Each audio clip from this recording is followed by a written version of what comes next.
Barreskrim Polri menangkap pelaku dari sidik kasus penipuan tersebut berinisial ANA, 29 tahun. Tidak hanya satu, ada beberapa video yang juga berisi video Presiden Prabowo, Wakil Presiden Menteri Gibran, Keuangan dan Sri Menteri Mulyani. Tersangka kemudian mengubah video tersebut seolah-olah memberi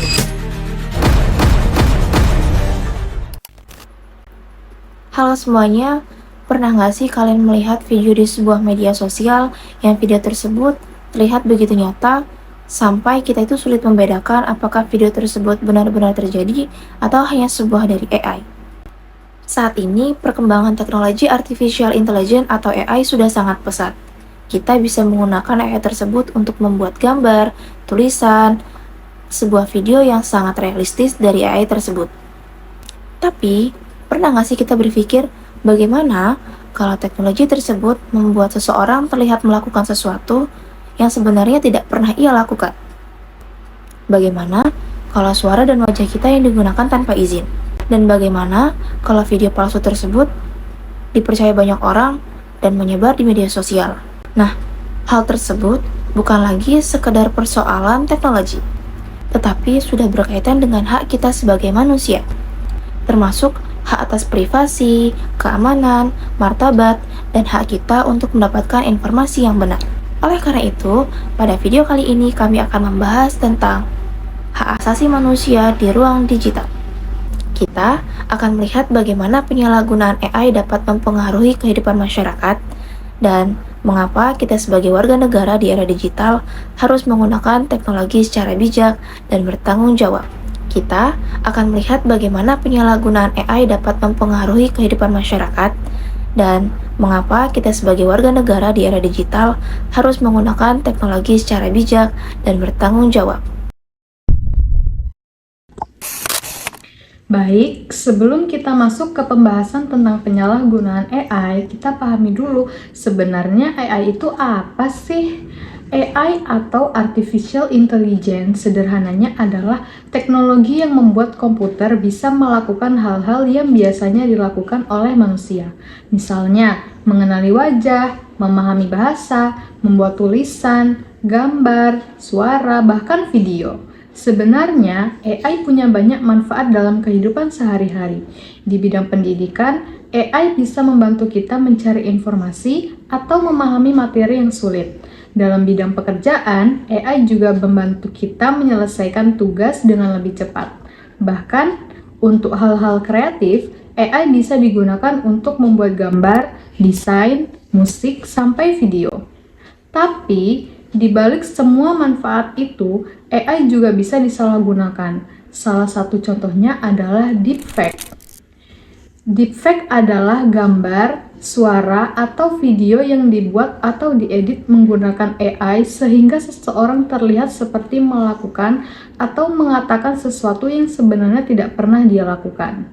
Contohnya, seseorang bisa dibuat seolah-olah sedang berbicara atau mengatakan sesuatu, padahal sebenarnya dia tidak pernah mengatakan hal tersebut. Yang membuat deepfake berbahaya adalah hasilnya bisa terlihat sangat nyata. Jadi, orang yang melihatnya bisa saja percaya bahwa video atau suara tersebut benar-benar asli. Nah, karena itulah deepfake menjadi salah satu masalah yang cukup serius di zaman digital sekarang. Lalu, seperti apa sih contoh penyalahgunaan deepfake yang benar-benar terjadi di Indonesia? Mari kita lihat salah satu kasus yang pernah terjadi. Pada Januari 2025 kemarin, Kepolisian Republik Indonesia berhasil mengungkap kasus penipuan yang menggunakan teknologi deepfake. Pelaku membuat serta menyebarkan video palsu yang menggunakan wajah pejabat negara, di antaranya yaitu Presiden Prabowo Subianto, Wakil Presiden Gibran Rakebuming Raka, dan Menteri Keuangan Sri Mulyani. Sepintas, video ini benar-benar gambar dan suara Presiden Prabowo Subianto. Dalam video ini, masyarakat yang melihat ditawarkan sejumlah bantuan untuk melunasi utang dan memenuhi kebutuhan. Wakil Presiden Gibran dan Menteri Keuangan Sri Mulyani menawarkan bantuan. Video ini benar-benar menipu dan tidak benar. Kabar gembiranya, Direktorat Tindak Pidana Siber Barreskrim Polri telah menangkap seorang yang menyebarkan video hoax ini. Dalam video tersebut, Para pejabat seolah-olah mengumumkan adanya bantuan dari pemerintah. Masyarakat kemudian diarahkan untuk menghubungi nomor WhatsApp yang telah disediakan. Nah, setelah korban menghubungi nomor tersebut, mereka diminta untuk membayar biaya administrasi agar mereka mendapatkan bantuan, padahal bantuan tersebut tidak pernah ada. Dengan menggunakan teknologi AI, pelaku membuat video sangat amat mirip dengan aslinya dan terlihat sangat meyakinkan, sehingga membuat para korban percaya bahwa informasi tersebut benar-benar dari pemerintah. Dalam kasus ini, polisi menyampaikan terdapat 11 korban dengan total kerugian mencapai 30 juta rupiah. Kasus ini menunjukkan bahwa penyalahgunaan AI dapat menimbulkan dampak nyata bagi masyarakat. Teknologi AI yang seharusnya digunakan untuk membantu manusia justru malah digunakan untuk melakukan penipuan dan memanipulasi informasi. Lalu, apa hubungannya kasus penyalahgunaan AI tersebut dengan hak asasi manusia? Nah, untuk menjawab pertanyaan tersebut, kita perlu lihat lebih jauh bagaimana hak-hak manusia dapat terdampak ketika teknologi disalahgunakan.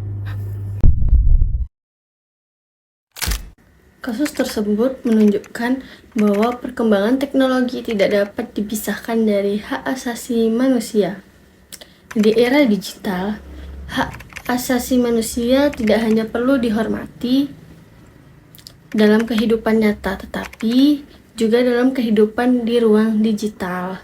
Yang pertama, ada hak atas privasi dan perlindungan data pribadi seperti wajah, seperti suara, seperti foto, maupun informasi pribadi seseorang merupakan bagian identitas yang harus dihormati. Ketika identitas seseorang digunakan tanpa izin untuk membuat konten palsu atau melakukan penipuan, maka hal tersebut dapat merugikan orang yang bersangkutan. Yang kedua, ada hak untuk mendapatkan informasi yang benar. Dalam kasus deepfake, masyarakat dapat menerima informasi yang sebenarnya palsu, terlihat seperti nyata. Jika masyarakat langsung percaya dan menyebarkan informasi tersebut, maka penyebaran informasi palsu dapat semakin luas. Ketiga, ada hak atas keamanan. Penyalahgunaan AI dapat digunakan untuk melakukan penipuan, pencurian, identitas pemerasan, maupun berbagai bentuk kejahatan digital lainnya. Karena itu, kita sebagai masyarakat harus memiliki kemampuan untuk menggunakan teknologi secara bijak.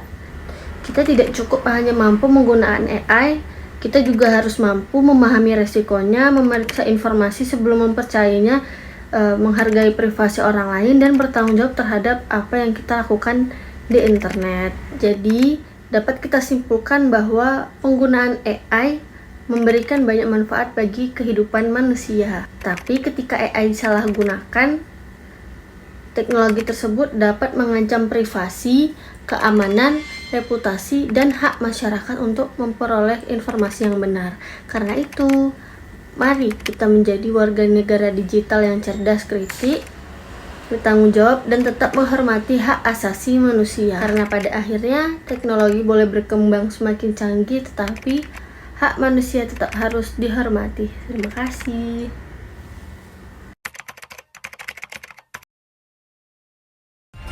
Yang masih berdiri, bendera makin tinggi, berkibar tiap pagi dimakan matahari. Merah makin memudar, yang bunglon merasa benar. Putih makin menguning, yang pintar masih berpaling.